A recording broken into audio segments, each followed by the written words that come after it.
يفقهوا قولي أما بعد الحمد لله على نعمة الإسلام الحمد لله على نعمة الإيمان وكفى بها من نعمة. Alhamdulillah, segala puji bagi Allah Subhanahu wa Ta'ala yang menyehatkan kita, yang memberi langkah kepada kita, yang selalu membawa kebahagiaan serta keindahan ke dalam setiap hal-hal yang nyampe kepada hidup kita. Semoga Allah Ta'ala selalu meridhoi kita, selalu memberkahi kita, selalu mengampuni dosa-dosa kita, selalu memberikan jatah-jatah terbaik dari perkumpulan-perkumpulan yang baik, pemikiran-pemikiran yang baik, kalimat-kalimat yang baik, ilmu-ilmu yang baik, semua yang menjadi warisannya Nabi kita Nabi Muhammad sallallahu alaihi wasallam. Segala hal yang terjadi di dalam kehidupan kita adalah takdir dari Allah. Semua hal yang nyampe kepada kita merupakan jatah-jatah yang Allah Ta'ala berikan untuk kita sebagai bahan ujian. Kekayaan adalah ujian, kemiskinan juga ujian, kesehatan adalah ujian, rasa sakit juga adalah ujian. Semua hal yang ada di dalam kehidupan kita adalah sebuah ujian untuk membuktikan, untuk melihat. Allah Ta'ala ingin melihat man ahsanu amala, siapa di antara kita yang paling baik di dalam beramal. Bukan yang paling banyak di dalam amal, bukan yang paling banyak kuantitas dari amalnya, tapi yang baik di dalam beramal. Kalaupun bermajlis, dia bermajlis dengan baik. Kalaupun dia berteman dengan cara yang baik. Kalau dia berumah tangga, rumah tangganya juga untuk menjadi jembatan kebaikan menuju Allah Subhanahu wa Ta'ala. Setiap kalimat yang keluar dari kita, setiap hal, wa may yalfidu min qawlin illa ladaihi raqibun atid. Dikatakan di dalam Al-Quran tidak ada satu kalimat pun yang keluar dari lisan kita kecuali dicatat oleh malaikat, entah itu raqib, entah itu atid. Kalau yang keluar adalah perkataan yang baik, maka akan dicatat oleh malaikat pencatat kebaikan. Kalau yang keluar adalah perkataan yang buruk, maka yang mencatat adalah malaikat yang mencatat tentang keburukan tersebut. Maka berhati-hatilah di dalam setiap amaliyah kita, di dalam setiap perkataan kita, di dalam setiap langkah kaki kita. Ketahuilah bahwasanya semuanya dicatat sama Allah Ta'ala dan semuanya akan dimintai pertanggungjawabannya. Kamu kenapa ngaji? Kamu kenapa belajar? Tujuanmu apa? Karepmu apa? Yang kamu inginkan apa? Semuanya nanti akan ditanya oleh Allah Subhanahu wa Ta'ala. Maka yang kita minta dari Allah, ya Allah tuluskan, ya Allah ikhlaskan, ya Allah kasih kami ini hati yang indah, qalbun salim, hati yang selamat dari iri, dengki, dendam, kebencian, dari memandang rendah orang lain, dari menganggap diri yang paling hebat, dari menganggap diri sebagai seseorang yang paling memiliki sesuatu. Bantu kami untuk melepaskan diri dari setiap perkara-perkara tersebut, sehingga yang kami persembahkan ini gak cuma kelihatannya indah, tapi memang hakikatnya indah. Bukan cuma dirasakan manfaatnya secara zahiriyah, tapi benar-benar secara batinnya kita dapat perkara-perkara tersebut datangnya dari Allah Subhanahu wa Ta'ala. Makanya salah satu doa yang selalu kita minta, Allahumma inna nas'alukal ilman ladunni. Ya Allah, kami minta ilmu,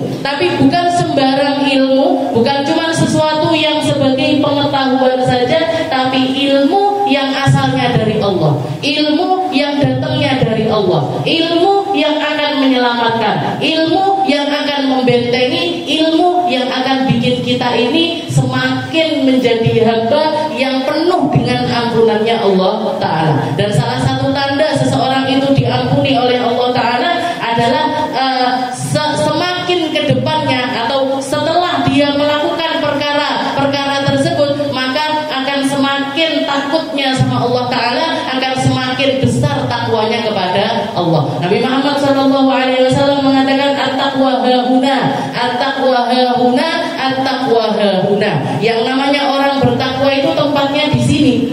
Yang tahu kita ini bertakwa atau tidak hanya diri kita. Yang paham kapasitas diri muamalahnya ini sampai di mana kepada Allah Ta'ala itu cuman diri kita sendiri. Yang nampak di luaran, orang itu berilmu, orang itu ahli Quran, orang itu banyak sholatnya, orang itu banyak sedekahnya, orang itu indah tutur katanya, itu cuma kelihatannya aja. Itu sesuatu yang nampak di manusia seperti itu, tapi semuanya belum tentu.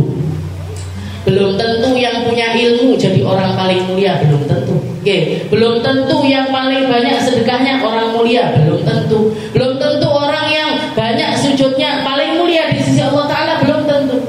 Berapa banyak orang haji diampuni sama Allah Ta'ala bukan karena mereka berhaji, tapi berkah dari orang yang nggak berhaji. Berkah dari orang yang nggak melangkahkan kakinya di Masjidil Haram, di Matof, di tempat tawaf, tapi berkat dari orang tersebut Allah Ta'ala mengampuni mereka, mengampuni orang-orang, ribuan orang, bahkan sekarang mungkin jutaan orang diampuni sama Allah Ta'ala berkah dari orang yang gak berangkat haji.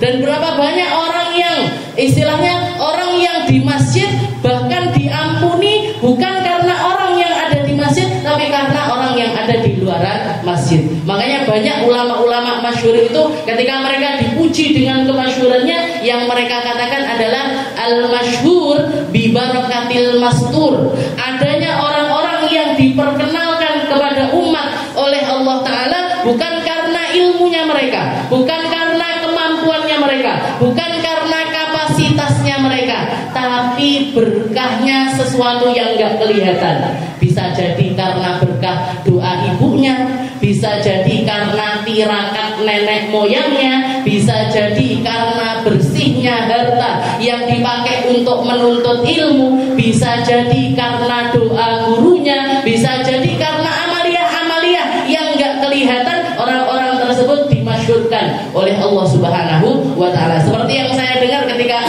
Ustadz Abdul Somad itu datang mengunjungi Abi Ihya, Ustadz Ihya Ulumuddin yang ada di Pujon, santrinya Buya Sayyid Muhammad bin Alwi Al-Maliki. Beliau Abi Ihya ini sepuh, istilahnya sudah usianya di atasnya Ustadz Abdul Somad jauh.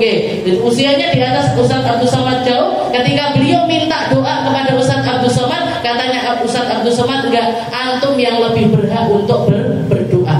Kenapa? Karena al-masyhur ala barakatil mastur. Orang ulama yang diperkenalkan kepada umat ini, mereka menjadi terkenal bukan karena mereka, tapi karena permintaan dari orang-orang yang seringkali mengadahkan tangannya di tengah malam, yang seringkali mereka mendoakan di dalam diam.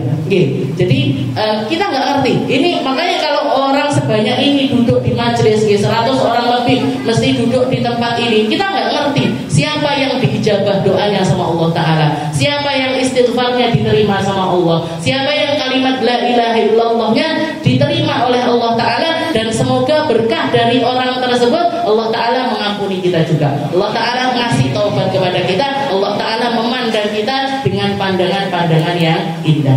Kita lanjutkan pembahasan kita di dalam kitab Sulamut Taufiq. Qala al-muallif rahimahullah ta'ala wa nafa'ana bi ulumi fid dharain amin. Ila an qalu ta'dim syairillah wa syukru ala ni'amillah. Kalau minggu-minggu yang lalu kita bahas tentang ridhonya Allah, setelah itu husnudon kepada Allah, husnudon kepada makhluk-makhluknya Allah. Jadi husnudon kepada Allah ini bisa dilakukan dengan memulai berhusnudon kepada hamba-hamba Allah. Orang yang di dalam hatinya ada kalimat la ilaha illallah, orang yang lisannya mengucapkan kalimat la ilaha illallah, maka dia adalah orang mulia yang patut untuk kita muliakan. Hartanya terjaga, harga dirinya terjaga, gak boleh dihinakan, gak boleh dibully, gak boleh direndahkan.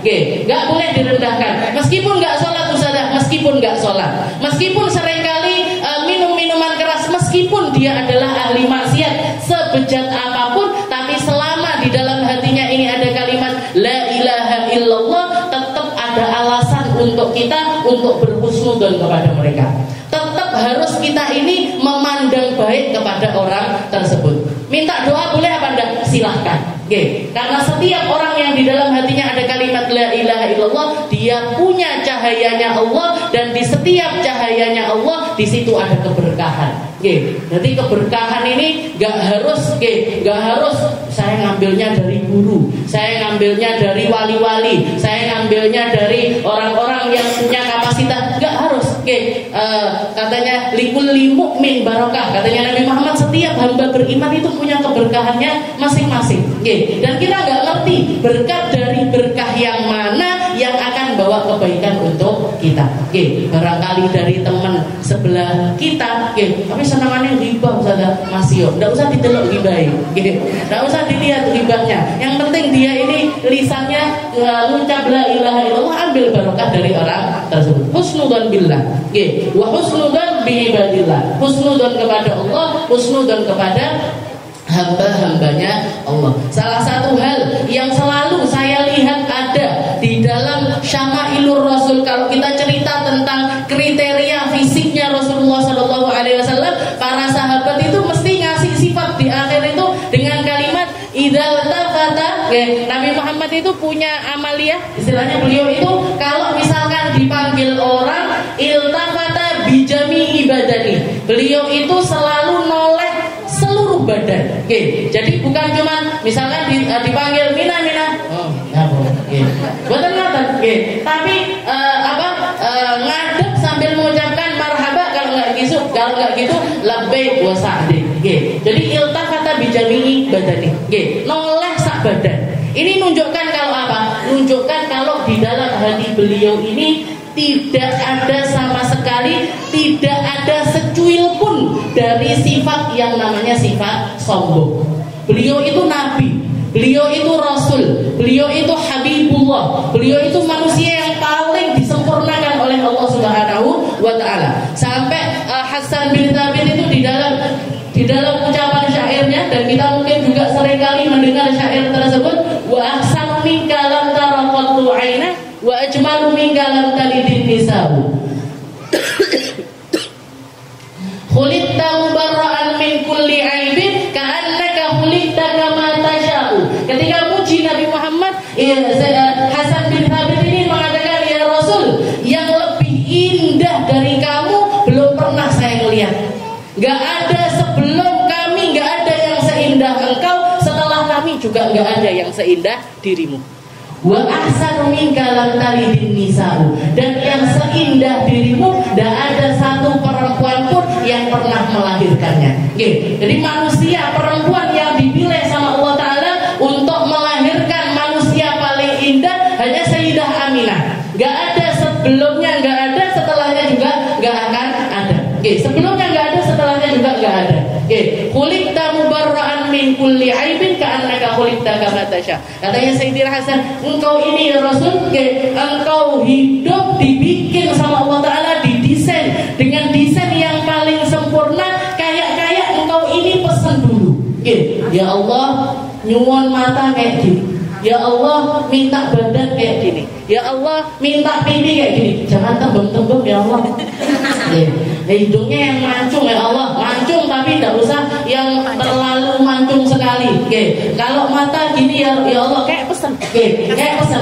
Kita kalau ngaca, akean sing kurang apa akean sing apik?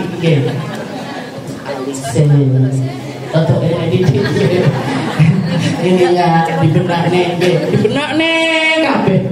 Apalagi kalau mau mantan itu, kalau mau mantan, orang kalau mau mantan atau nggak usah mantan, ibu mantan, tonggo mantan, adik mantan. Ini nggak kalah hidup kalau sudah memperbaiki struktur wajah ini. Bibine diabang-abang, kene dikai shimmer. Ini kurang gini, kurang pucat, kurang gini. Sampai dandannya bisa, sampai orang sekarang kan seperti itu.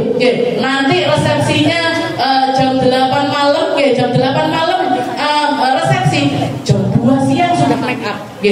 Jam 2 siang sudah make upan. Make up itu dari mulai ngantuk, tidur, tangi ngantuk, turun nganteni nopo? Nganteni make up selesai ini tadi, diperbaiki semuanya.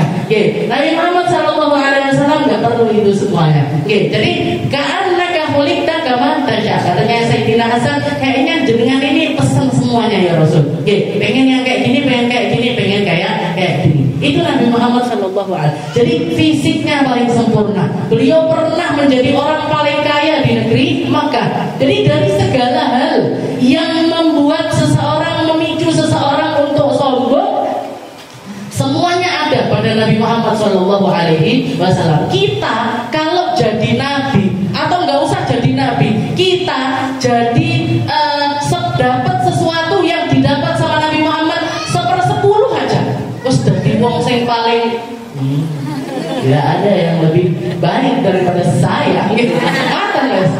Jadi sudah jadi orang yang nggak karu-karuan kepalanya, nggak karu-karuan sombongnya. Tapi dengan segala hal yang ada pada diri beliau, beliau ini orang yang nggak punya rasa sombong sedikit pun. Beliau nggak punya rasa sombong sedikit pun. Datang dari nasab yang terbaik, dari ibu terbaik, semuanya. Tapi nggak ada rasa sombong sama sekali di dalam hati beliau. Dan itu pun husnudonnya Nabi kepada Allah Ta'ala dan husnudonnya Nabi kepada hamba-hamba ataupun makhluk-makhluknya Allah Ta'ala, sama makhluk-makhluknya Allah Ta'ala itu nggak pandang bulu. Istilahnya dipanggil itu, oh yang manggil lebih tua daripada saya penghormatannya gini. Kalau saya dipanggil sama anak kecil, saya nggak ada. Jadi orang tua, anak kecil, bahkan hewan sekalipun, Rasulullah berapa kali wasiatkan kepada para sahabat, la tasubbu ta'am, jangan menghina makanan, jangan menghina minuman. Makanan minuman yang nggak punya nyawa aja loh sama Nabi Muhammad nggak boleh kita menghina. Itu kasihan ini.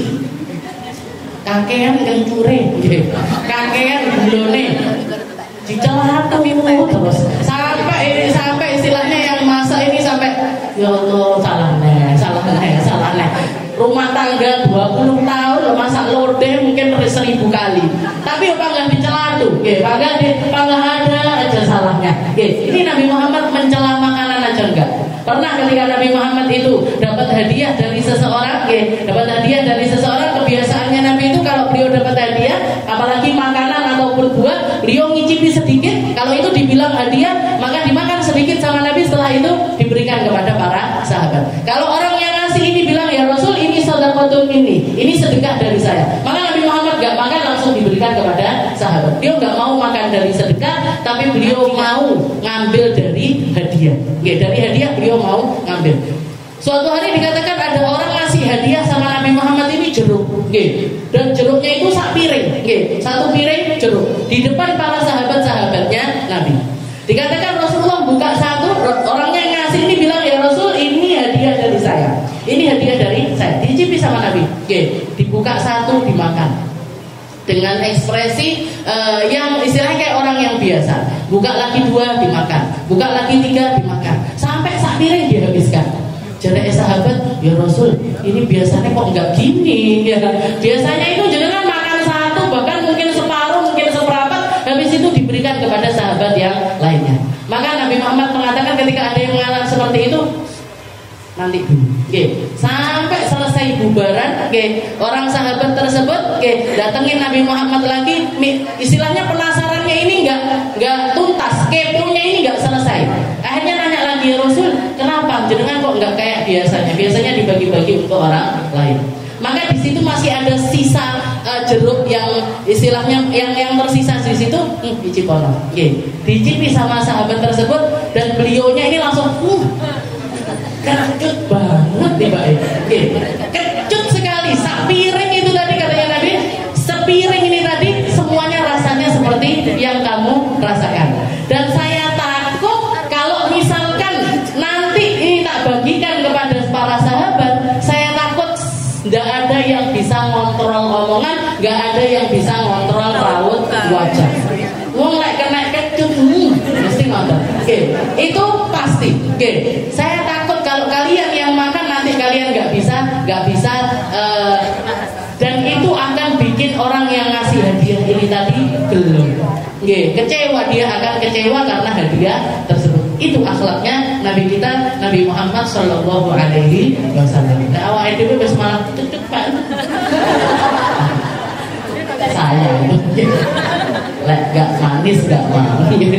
Ya, husnudzan billah bi khalqillah. Ya, husnudzan kepada Allah, husnudzan kepada makhluknya Allah. Dan selanjutnya salah satu hal yang menjadi wajibatul qalbiyah, kewajiban hati kita sebagai hamba yang beriman. Ya, kewajiban hati kita sebagai hamba yang beriman yaitu wa ta'zimu sya'airillah, mengagungkan perkara-perkara yang diagungkan oleh Allah Subhanahu wa taala. Mengagungkan ta'zim sya'airillah, menghormati atau mengagungkan setiap tanda-tanda kebesarannya Allah Subhanahu wa taala. Adzan masjid, adzan masjid Mekah Madinah. Kenapa Mekah Madinah menjadi tempat yang mulia? Karena dimuliakan sama Nabi. Kenapa masjid jadi tempat yang mulia? Karena Nabi Muhammad menghormati masjid dan memotivasi orang untuk meramaikan serta membangun masjid. Kenapa adzan dimuliakan sama kenapa kita menghormati adzan? Kalau setiap kali dengar adzan kita disuruh untuk diam, untuk jawabi, untuk menjawabnya terlebih dahulu. Kenapa? Karena adzan itu adalah bentuk syiarnya Allah Subhanahu wa taala. Wa man yu'azzim sya'airallah fa innaha min taqwal qulub. Katanya Allah taala mengatakan di dalam Al-Qur'an, barang siapa yang mengagungkan sya'airillah, syiar-syiar agama, syiar-syiarnya Allah taala, tempat-tempat atau perkara-perkara atau hari-hari yang mulia karena dimuliakan sama Allah taala, fa innaha min taqwal qulub. Itu adalah bentuk ketakwaannya seorang hamba. Jadi bukan tentang syiarnya, bukan tentang peninggalannya, bukan tentang sesuatunya, tapi kenapa kok kita mengagungkan perkara tersebut? Karena Allah taala mengagungkannya. Karena Allah taala mengagungkan perkara tersebut. Makanya hati-hati tentang rasa pengagungan. Hati-hati tentang sesuatu yang ada di dalam diri kita ini. Yang kita agungkan di dalam diri kita ini apa? Yang kita banggakan tentang diri kita ini apa? Sesuatu yang kita anggap itu wah, yang kita anggap itu amazing, orang sekarang. Jadi ini apa yang bikin kita terpesona, apa yang bikin kita itu merasakan pengagungan seperti itu letaknya di mana? Letaknya di mana? Di pakaiankah? Di makanankah? Atau di rumah mewahkah? Atau kendaraankah? Hati-hati. Kalau kita ini rasa pengagungannya ada di dalam perkara-perkara yang semacam itu. Aku gah ngaji kalau ustadz atau ustadzah sing tumpakane sepeda ontel misalkan. Saya maunya ngajinya sama ustadz atau ustadzah yang keren-keren. Tumpakane apa? Tumpakane Al-Fatihah atau sesuatu yang seperti itu. Jadi pengagungannya, jadi pengagungan kita tempelkan dengan sesuatu yang semacam itu. Hati-hati. Kita belajar ngaji. Aku ngaji karo ustadz kui, ustadzah kui. Aku maunya ngajinya sama yang itu. Pilih-pilih ustadz, pilih-pilih ustadzah, pilih-pilih dai, dan lain sebagainya. Itu termasuk sesuatu yang istilahnya mengurangi kadar takwa kita kepada Allah Subhanahu wa taala. Kita mengagungkan Al-Qur'an karena Al-Qur'annya, bukan orang yang bawa Al-Qur'an. Kita mengagungkan ilmu bukan tentang orang yang bawa ilmu tersebut, tapi tentang ilmu yang ada pada diri orang tersebut. Kita mengagungkan segala sesuatu yang berkaitan dengan sya'airillah ini karena Allah taala mengagungkannya, bukan karena yang lainnya.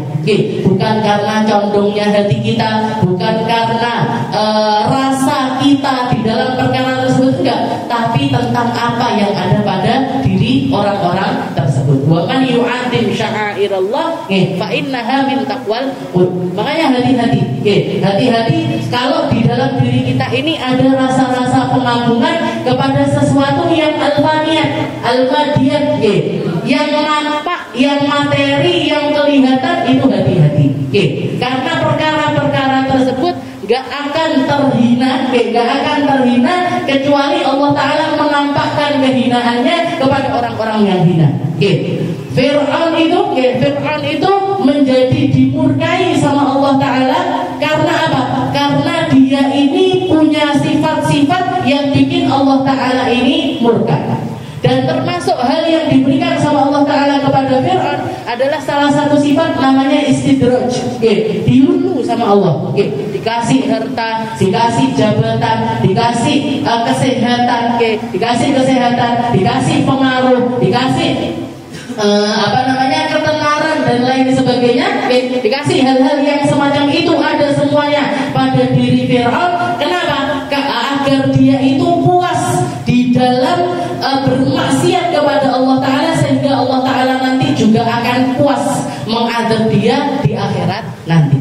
Na'udzubillahi min dzalik. Jadi ini hal-hal yang nempel di dalam diri orang-orang yang dimurkai sama Allah Ta'ala, jangan sampai nempel di dalam diri kita.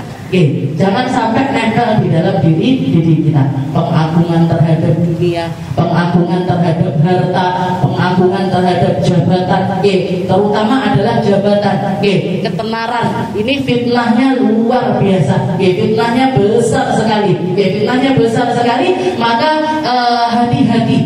Kalau kita dititipi perkara-perkara tersebut, jangan sampai kita tertipu oleh hal-hal yang semacam itu. Kita punya dunia, kita dikasih sama Allah Ta'ala perkara dunia, dikasih harta di genggaman kita. Pakai harta ini untuk hal-hal yang diridhoi sama Allah Ta'ala. Kita punya jabatan, kita punya ketenaran, pakai ketenaran ini untuk mensyiarkan kalimat-kalimatnya Allah. Wa man yu'azzim sya'airallah fa innaha min taqwal qulub. Sayyidina Hasan Al-Basri, itu termasuk ulama yang terkenal di zaman beliau, bahkan namanya juga banyak ditabaruki sama orang-orang zaman sekarang ini. Banyak orang masih ngasih nama anaknya Hasan Al-Basri karena memang ketenaran, keilmuan yang ada pada diri Hasan Al-Basri. Hasan Al-Basri ini anaknya budak istrinya Nabi Muhammad Sallallahu Alaihi Wasallam. Jadi Nabi Muhammad punya istri, istrinya ini punya pembantu, pembantunya ini punya anak laki-laki namanya Hasan Al-Basri. Jadi tinggal di rumah istrinya Nabi, Tapi beliau lahir setelah wafatnya Rasulullah Sallallahu Alaihi Wasallam. Jadi nggak pernah ketemu sama Nabi. Tapi belajar sama Sayyidina Ali, belajar sama Sayyidah Aisyah, belajar sama Sayyidina Hasan, Sayyidina Husain. Jadi banyak dari para sahabat Nabi, beliau ini ngambil ilmu dari beliau. Salah satu perkataannya Imam Hasan Al-Basri, beliau mengatakan, laqitu sab'in min ashabil badr.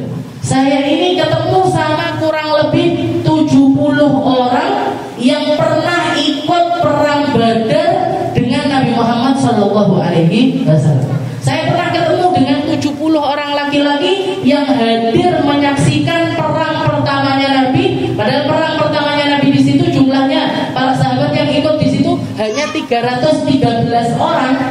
Beliau ketemu sama 70 orang.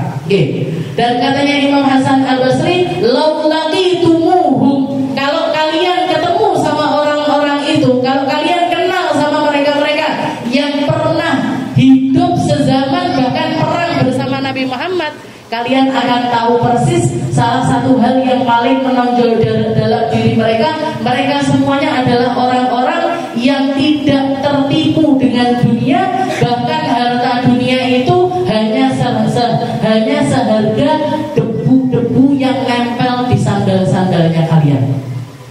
Harta dunia bagi orang-orang Ashabul Badar ini kayak harganya itu kayak debu yang nempel di bawah sandalnya jenengan. Coba nanti jalan jenengan nyeblokne duit 100.000. Baru diinjek. Habis itu diinjek. Kira-kira responnya orang sebelah-sebelahnya kita gimana? Kok diinjek duitnya? Jadi eman. Nah ini tak orang ngomong duit 100.000 kok dijatuh-jatuhkan, uang 50.000 kok dijatuhkan. Ini harta dunia, bahkan bukan cuma selembar 2 lembar, ribuan lembar sekalipun. Rasa hati para sahabatnya Nabi ini di dalam memandang perkara dunia itu antara uang, antara harta, antara dunia dengan debu itu nggak ada bedanya. Salah satu sifat yang ada pada sahabatnya Nabi semacam itu. Makanya pernah ada satu kisah, Sayyidina Abdullah bin Umar, putranya Sayyidina Umar bin Khattab, ketika keluar jalan sama salah seorang muridnya naik onta, naik onta beliau ini di tengah jalan ketemu sama seorang laki-laki, anak muda juga, mungkin usianya di bawah beliau sedikit. Ketemu ngobrol-ngobrol, setelah selesai ngobrol-ngobrol, ini onta sama apa yang ada di atasnya diberikan kepada laki-laki tersebut. Dibawa pulang sama laki-laki tersebut. Ditanya sama muridnya, wahai imam, wahai Abdullah bin Umar, wahai putranya khalifahnya Rasulullah SAW, apa jenengan kenal sama orang itu? Kok ujuk-ujuk dihadiahi onta? Kalau zaman sekarang kayak dihadiahi mobil, maupun dihadiahi motor. Ini kalau bukan orang yang dekat sekali sama kita, wong cedek-cedek koyo mobil nggak bakalan dikasihkan, motor nggak mungkin dikasihkan. Ini dikasih gitu aja. Ditanya sama muridnya, emang jenengan kenal sama orang tersebut? Siapa dia? Anaknya siapa? Katanya Abdullah bin Umar, saya nggak kenal sama dia. Bahkan ini tadi adalah pertemuan pertama kali saya dengannya. Lah kok jenengan tahu-tahu ngasihkan onta ini kenapa? Katanya beliau, li'anna abahu kana sahibun li abi. Karena abahnya dia dulu adalah sahabat ayahku. Jadi alasannya ngasih ini, abahnya dia adalah sahabat abahku, dan Nabi Muhammad SAW mengatakan min birril abna alal aba, termasuk cara bakti seorang anak kepada orang tua adalah dengan cara menyambung kepada mereka-mereka yang tersambung dengan ayah kita. Jadi nggak ada ceritanya, oh pondok itu gurune bapakku, saya kan nggak pernah mondok situ, berarti saya nggak perlu menghormati orang-orang situ. Nggak ada. Oh itu kan dulu temannya bapakku, dulu sahabatnya bapakku, dulu, nggak ada. Jadi termasuk cara baktinya seorang anak, cara kita untuk berbakti kepada orang tua, terutama adalah kepada ayah kita, adalah dengan menyambungkan dengan orang-orang yang tersambung kepada orang tua kita. Jadi alasannya itu dikasih mobil, dikasih dikasih harta dengan entengnya seperti itu, hanya karena dia adalah putra dari sahabat ayah saya. Sahabat ayah saya. Jadi orang-orang sahabatnya Nabi itu seperti itu. Dunia gak ada artinya di dalam diri mereka. Dan ditambahi sama Imam Hasan Al-Basri, masyghulun qulubuhum bi mahabbatillah. Hatinya hanya dipenuhi dengan Allah, hatinya hanya dipenuhi dengan kecintaan kepada Rasulullah SAW. Jadi semua hal yang mereka miliki dipakai untuk gimana caranya nyari ridho Allah, gimana caranya nyari kecintaan dari Nabi Muhammad SAW. Jabatannya, ilmunya, lisannya, kakinya, harta dunianya, semuanya dipakai untuk nyari ridhonya Allah, dipakai untuk nyari ridhonya Nabi Muhammad SAW. Juga Imam Hasan Al-Basri ngasih lagi, kalau misalkan salah satu di antara mereka ketemu dengan orang-orang semacam kita, ini zamannya Imam Hasan, padahal zamannya tabiin masih ada. Jadi sahabat tabiin, masih bawahnya sahabat. Katanya Imam Hasan, kalau mereka ketemu min khiyarina, dengan orang yang terbaik di antara kita, dia akan mengatakan halahum nasibun fil akhirah, ma lahum fil akhirati min khalaq. Jadi orang kayak gitu apa masih punya tempat nanti di sisi Allah Ta'ala? Dengan ibadah model itu, dengan cara hidup semacam itu, dengan cara muamalah semacam itu, apa masih punya tempat mereka di sisi Allah Subhanahu wa Ta'ala? Oh boleh, hawa itu sudah ada artinya. Jadi kita ini sudah sangat-sangat jauh. Kalaupun kita ibadah kita itu semacam itu. Kalaupun kita sedekahnya kita semacam itu. Jadi kalau mereka ketemu dengan orang yang terbaik di antara kita, komentarnya seperti itu.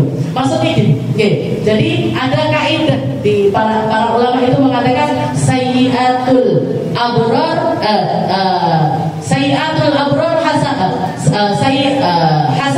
abrar sayyiatul muqarrabin. Sesuatu sesuatu yang dianggap baik bagi orang-orang baik, sesuatu yang dianggap baik dari orang-orang baik itu kadang-kadang sebuah keburukan untuk mereka-mereka yang dekat dengan Allah Ta'ala. Sesuatu yang kita anggap biasa-biasa saja, menurut orang-orang yang di atasnya kita itu sudah aib. Kayak yang terjadi kepada Nabiullah Zakaria. Nabiullah Zakaria ini kan beliau meninggal dibunuh sama umatnya sendiri. Beliau lari menyelamatkan diri, dikejar sama orang-orang yang mau membunuh beliau. Akhirnya ada satu pohon yang mengatakan, wahai Nabi Allah, masuklah kamu ke dalam diriku agar kamu tercegah dari orang-orang yang mau membunuh kamu. Kebelah itu, pohon itu kebelah. Beliau masuk ke dalam pohon tersebut, tapi ternyata itu disaksikan sama iblis. Akhirnya orang-orang yang ngejar beliau ini, si iblis ini jelma jadi manusia. Setelah itu bocorin, itu loh Nabi Zakaria ada di dalam pohon tersebut. Ada di dalam pohon tersebut. Masa ada orang bisa masuk ke dalam pohon? Stop, jalan. Coba kamu gergaji dari atas ke bawah. Coba kamu gergaji dari atas ke bawah. Ambil gergaji mereka. Digergaji dari atas pohon sampai nyampe ke atas ubun-ubun kepalanya Nabiullah Zakaria. Ketika nyampe ke atas ubun-ubun, beliau itu sempat mengatakan sakit. Kebelerek. Sakit. Ini gergajinya sudah ada di ubun-ubun. Maka malaikat Jibril mengatakan, datang turun sambil mengatakan, wahai Nabiullah Zakaria, kalau kamu mengucapkan sekali lagi, kamu akan dikeluarkan dari golongannya para nabi dan juga para rasul. Kamu akan dikeluarkan dari golongan para nabi dan juga para rasul. Jadi setelah itu akhirnya beliau diam, dibelah sampai terbelah menjadi dua dan gak keluar kalimat keluhan sama sekali kepada Allah Subhanahu wa Ta'ala.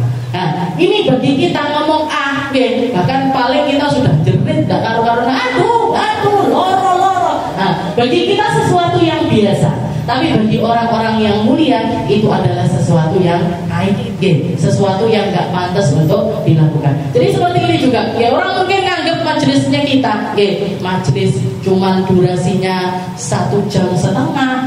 Jangan kalau tahu majelis di pesantren, saya pernah ngaji sama Habib Zaid Baharun, putranya Abu Ya Hasan itu, waktu beliau barusan pulang dari Makkah, jadi masih fresh-freshnya ngaji sama Abu Ya Maliki. Itu pernah kita ngaji mulai dari adzan Isya, bahkan sebelum adzan Isya selesainya jam 12 malam.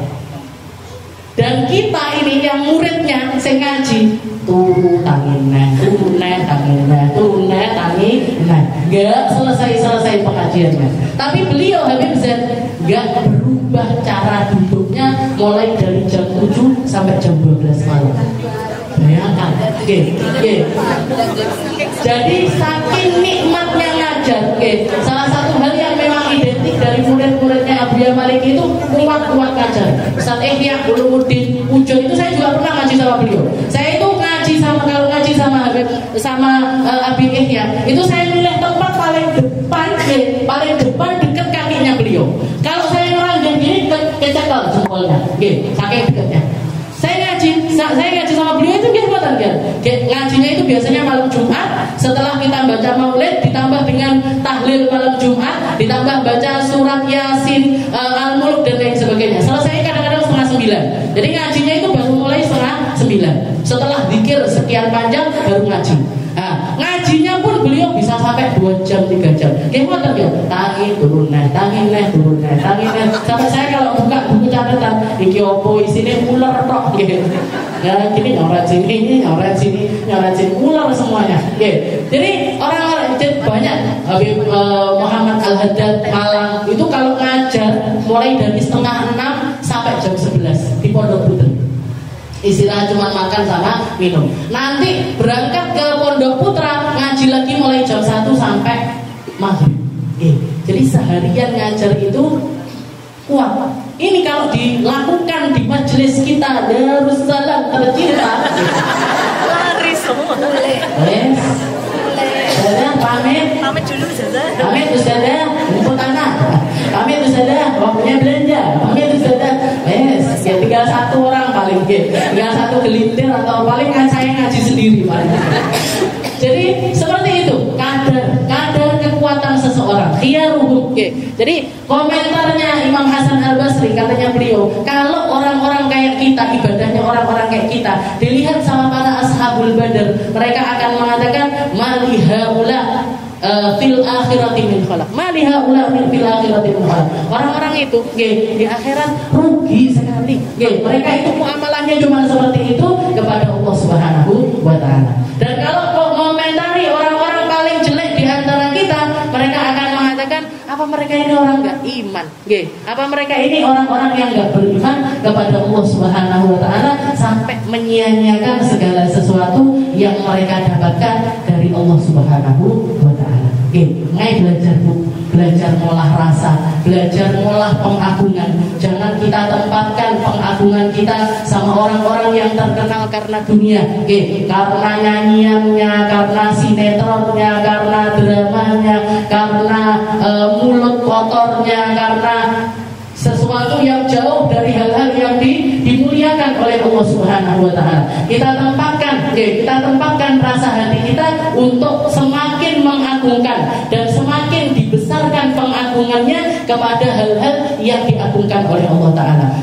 Yang paling utama adalah tentang Nabi Muhammad SAW, dan ini adalah syiarnya Allah taala yang terkuat. Syiarnya Allah taala yang terkuat adalah Nabi kita Nabi Muhammad SAW. Setelah itu yang kedua adalah Al-Quran. Al-Quranul Karim. Al-Quran ini sesuatu yang harus sangat kita muliakan. Para sahabatnya Nabi dulu, Sayyidina Khalid bin Walid, bahkan karena sibuknya perang kesana kemari, karena sibuknya beliau berperang kesana kemari, kalau setiap kali ketemu Al-Quran, beliau akan nunduk sambil mengambil Quran tersebut sambil mengatakan kalam Rabbi, kalam Rabbi, kalam Rabbi, pingsan. Nanti bangun bisa sampai istilahnya seharian beliau pingsan. Jadi di medan perang lawan musuh nggak ada ceritanya Sayyidina Khalid bin Walid itu pingsan. Tapi kalau sudah ketemu sama Al-Quran, karena merasa nggak banyak bisa berinteraksi dengan Al-Quran, beliau mengatakan kalam Rabbi, kalam Rabbi, setelah itu pingsan. Dan itu menjadi amaliannya para sahabat-sahabatnya Nabi.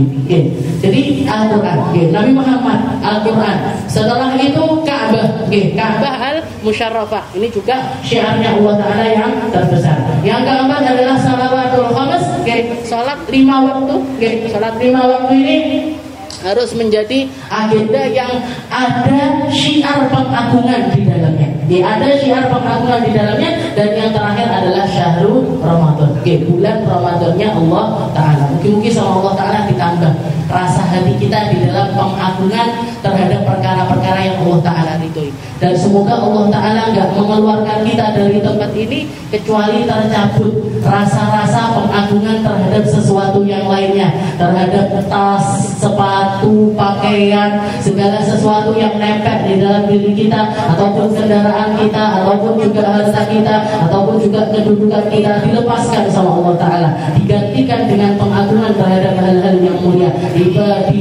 Dikasih rasa hati yang besar terhadap manusia-manusia yang Allah Ta'ala sisakan sebagai syiar-syiarnya Allah, para pembawa ilmunya Allah, para pembawa Al-Qurannya Allah, para pembawa hadisnya Nabi Muhammad SAW, orang-orang yang himmahnya karena Allah, yang tujuannya kepada Allah, yang keinginan hatinya untuk selamat di sisi Allah Subhanahu wa Ta'ala. Mungkin kita semuanya diikut sertakan dengan mereka, dibawa di dalam barisannya, digabungkan di dalam golongannya, fiddin wa dunya wal akhirah, di dalam cara kita beragama, di dalam kita menghadapi perkara-perkara dunia dan juga sampai di akhirat nanti. Dan semoga Allah Ta'ala menjaga akidah kita, jaga amaliyah kita, jaga ibadah kita, jaga ilmu kita, jaga segala hal yang ada di dalam diri kita, agar semuanya kembali kepada Allah Ta'ala dengan nilai-nilai pahala, bukan dengan nilai-nilai dosa, bukan dengan nilai-nilai kehinaan, tapi dengan nilai-nilai kemuliaan di sisi Allah, di sisi Rasulullah SAW.